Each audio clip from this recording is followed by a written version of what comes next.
ഇതെനിക്ക് പറഞ്ഞതാ. ഇതിന്റെ തള്ള ചത്തുപോയി. ഇനി ഇതിനെയും കൂടി ഇവിടെ വളർത്തിക്കോളൂ ഏർത്തി എന്നും പറഞ്ഞ് ലക്ഷ്മി തമ്പുരാട്ടിന് മുമ്പിലേക്ക് ഇട്ടു. ദത്തന്റെ ഉഗ്രകോപം അറിയാവുന്നതുകൊണ്ട് ആരും ഒന്നും ചോദിച്ചില്ല.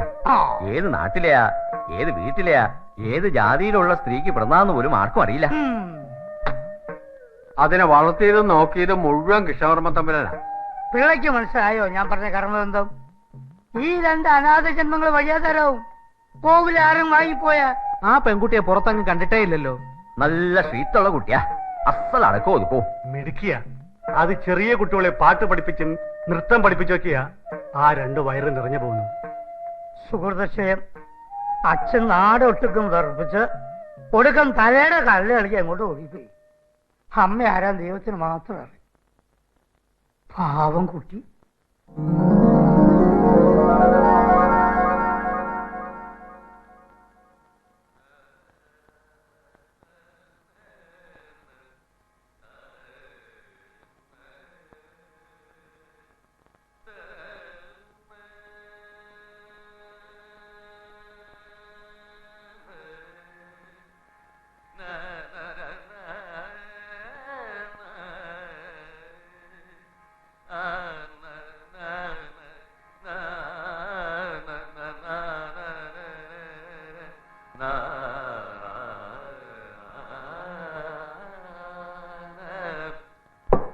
ഓ, ഭാഗവതര് തുടങ്ങിയോ?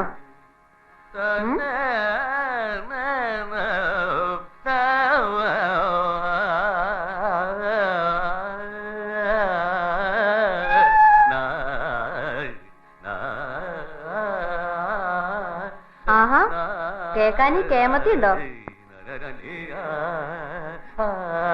നിന്നെ തന്നെ ഇതിന് കിട്ടുള്ളൂ.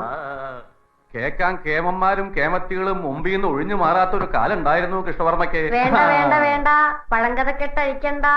ഈ അപസ്വരം കേൾക്കാൻ വന്നിരിക്കാൻ മാത്രം ബടുക്കൂസുകളുള്ള നാട് ഏതാണാവോ? ഗോകർണം. ഒന്ന് പോണ്ട അവിടുന്ന്. അപസ്വരാത്രേ.